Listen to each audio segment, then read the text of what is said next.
बहुत से लोग जो हैं वो बाहर के मुल्क जाने के लिए जब मेडिकल करवाते हैं तो उस मेडिकल के टेस्ट के अंदर उनका जिगर का टेस्ट भी करवाया जाता है। इस्तेमाल ज़्यादा करना है। दूसरा, आपने वॉक बहुत ज़्यादा करनी है। 30 to 40 मिनट आपने डेली जो है वो आपने वॉक करनी है।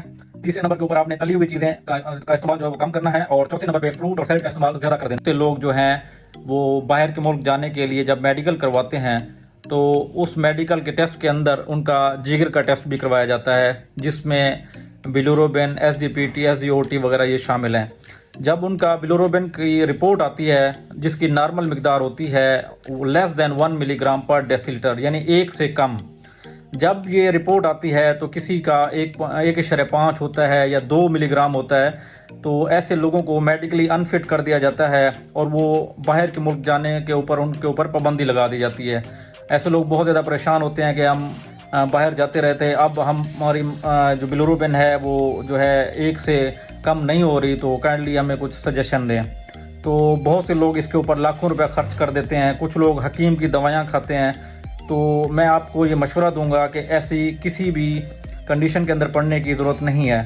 सबसे पहले आपने अपना अल्ट्रासाउंड करवाना है कि आपके पित्ते के अंदर खुदा न खास्ता पत्थरी तो नहीं है जिसने नाली को ब्लॉक किया हो और जिसकी वजह से आपका बिलिरुबिन का लेवल जो है वो बढ़ गया हो। दूसरा, आपने सीबीसी करवानी है, यानी अपने खून की मिकदार चेक करवानी है और उसके अंदर हमें ये पता लगता है कि खुदा न खास्ता ऐसा तो नहीं है कि आपका खून टूट के बिलिरुबिन बढ़ा रहा हो।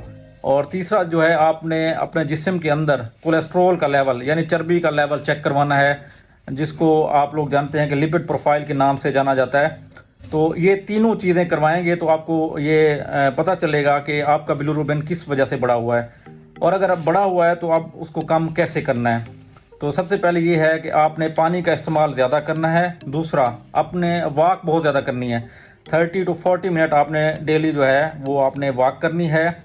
तीसरे नंबर के ऊपर आपने तली हुई चीज़ें का इस्तेमाल जो है वो कम करना है। और चौथे नंबर पे फ्रूट और सैलेड का इस्तेमाल ज़्यादा कर देना है।